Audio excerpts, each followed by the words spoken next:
Hey guys, Alvira here. I wanted to do a little collage tutorial with you guys today. It's one of my favorite ways to get creative, and I have a very specific method I use. It is a way of uncovering the subconscious, and I think it's really good to a good place for any artist. Doesn't depend matter what type of art you're doing.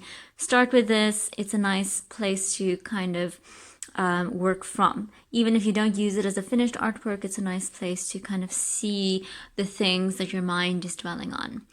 Yeah, so what I do is you take a few different types of magazines.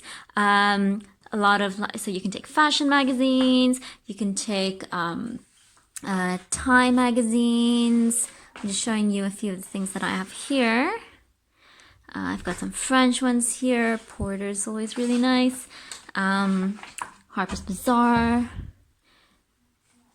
Vogue, Time magazines are amazing.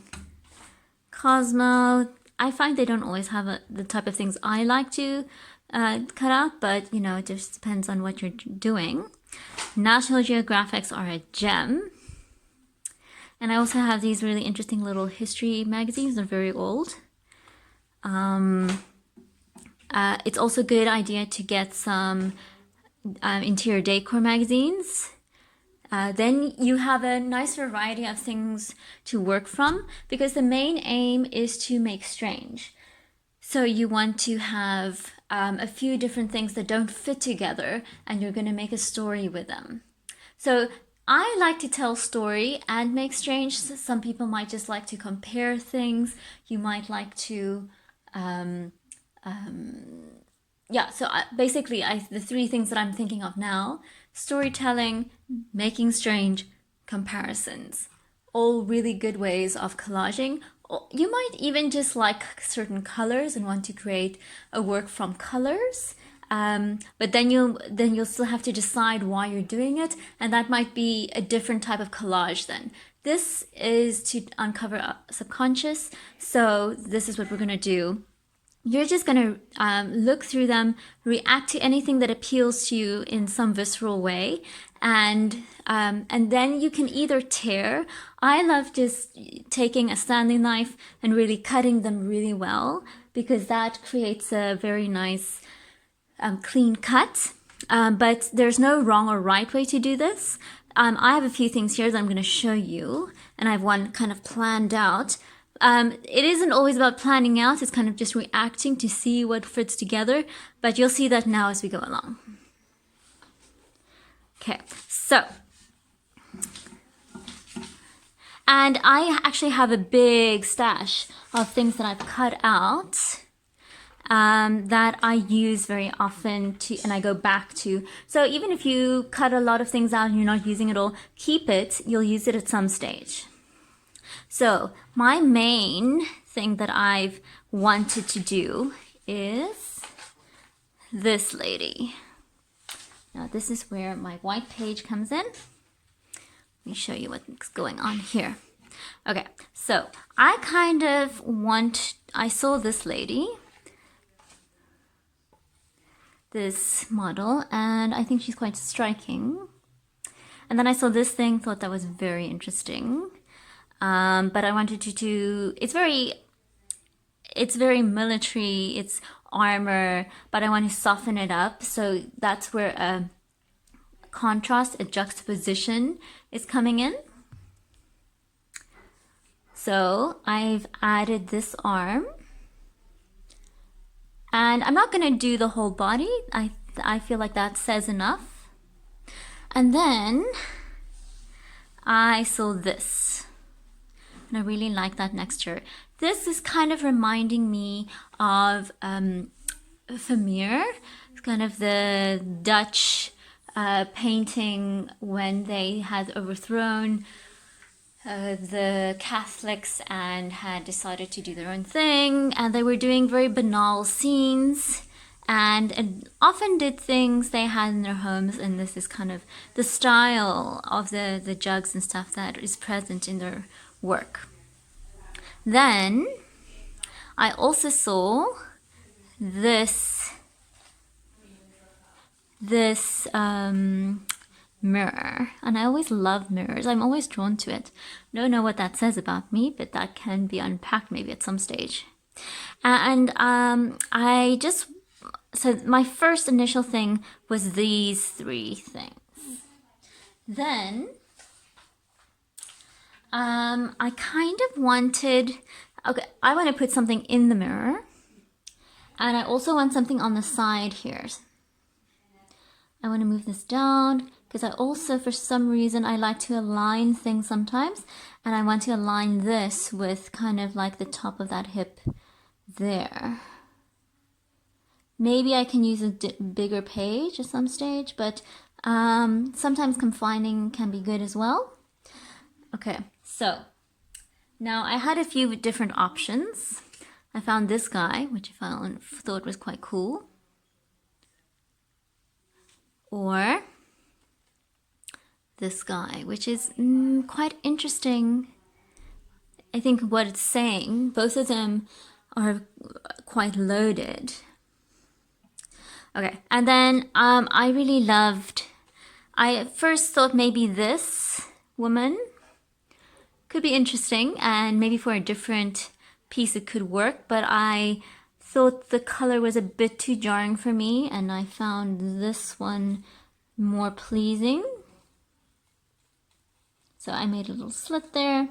I'll cut off the rest when I've decided where the placement is.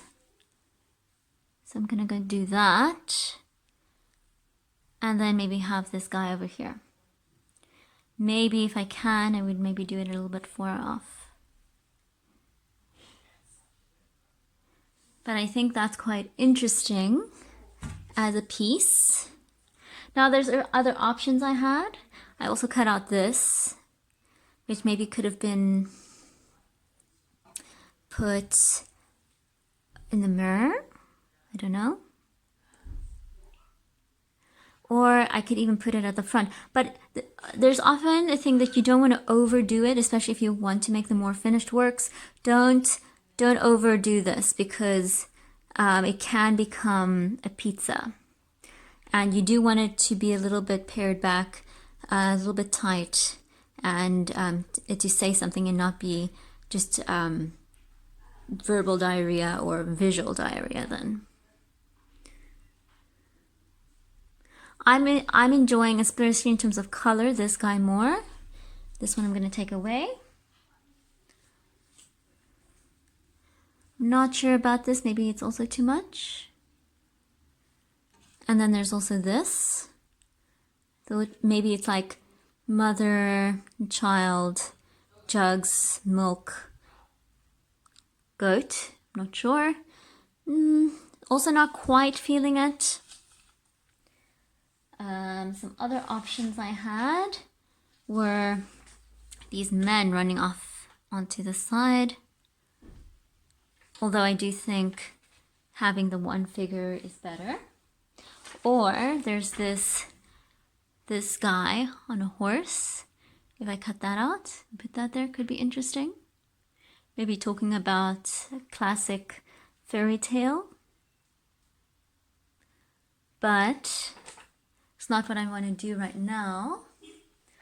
So what I have decided on is what we have here, and maybe add a little bit of background. So I was thinking maybe if this woman is some sort of, say,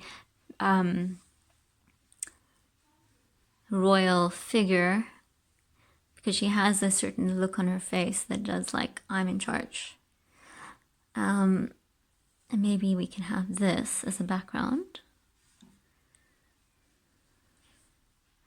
Maybe move it a little bit more to the middle.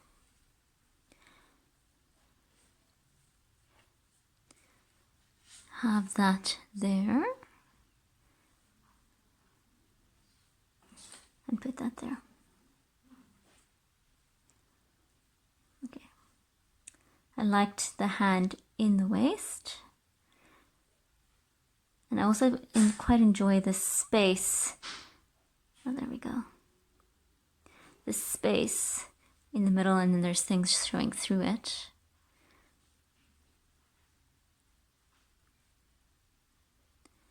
Maybe this guy to the side.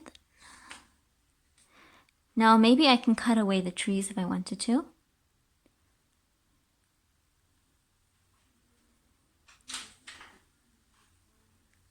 I feel like I would cut away the trees, just have these, or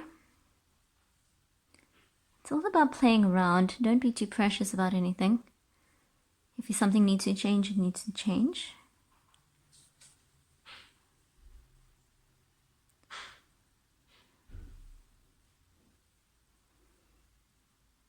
Yeah, that's better for me.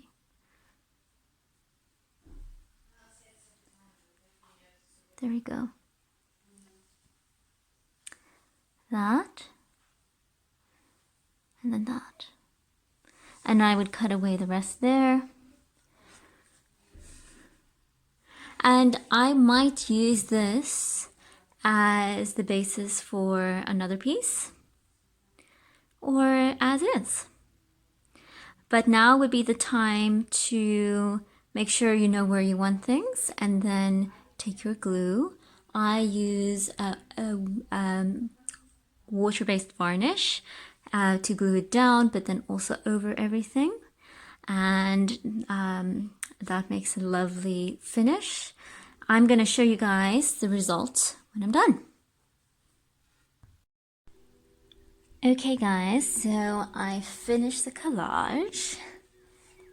Da da da da. Here it is. So, as you guys can see, I kept a lot of the elements that we initially had as options, and I've added some extras. So this scene over here, it continued on the magazine on the other side of the page and had some really cool figures as well. And so I wanted to incorporate them somehow. Here's the page. And so as you guys can see, I've used them for this guy, that guy. Incorporating, and I've done this in oil paint, incorporating a different medium. And then I've also added this guy here, a bit of a tiger, and I've also extended some of the things that we already had. So those are all ideas when you're doing a work like this. To everybody knows, for instance, like this is a little statue, it's very classical, but how can you make it subvert it somehow? And so I've given her an arm and she's stroking this tiger. Yeah, and the bottle was right there. I was like, well, it's a perfect opportunity.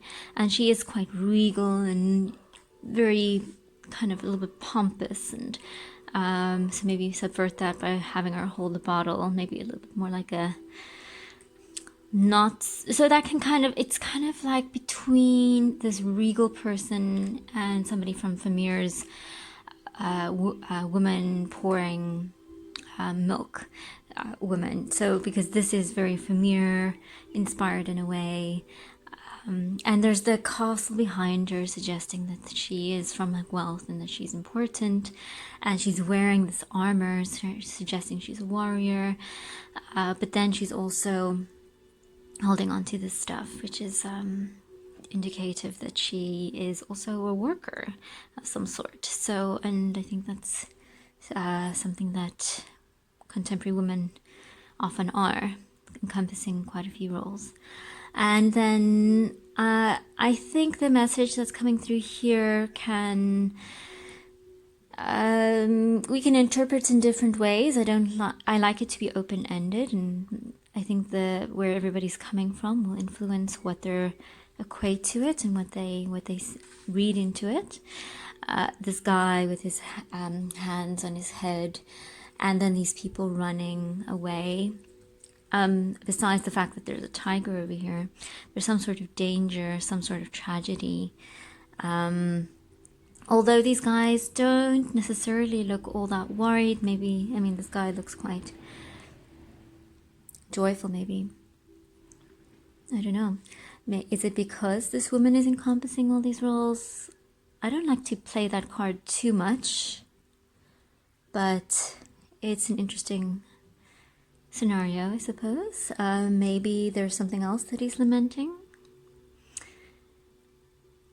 Just the going by of youth, the fact that the younger is taken over, I don't know. Also in this image, this woman and her child, also shown as being quite important in this image. So all the women are stationary, looking out, or very confident, and all the men are kind of running out or hands on their heads. And this woman is stroking the tiger, and this man is lamenting. Yeah. So I mean, there's different interpretations here that will be read differently by different groups, and I quite like that about it. We don't want to be too prescriptive, to say you have to see it this way or that way. And I think the best art is that way. Also, something else I want to show you guys, I just kind of continued this pot into here. And then also when I did this drawing of this person, I kind of made him go behind this image, this guy, and also over there. It's nice to overlap and think about where things are at. The more you play with those types of things, the more integrated the whole thing will look, and the more interesting it should be. Also, you guys will see I've used very specific colors. My flesh is quite pinkish, and I've contrasted that with the green background. You can see also a bit of a purple line in here, and there's a little bit of yellow color in the tiger. Also a slight complementary. So there's adjacents and complementaries. The purple is pink is a little bit stronger. The green is a little bit more of a lighter hue. It's a bit more concentrated in the middle and towards this. It's like ebbing out towards the sides. Yeah. I'd love to hear what you guys think about it. Leave some comments.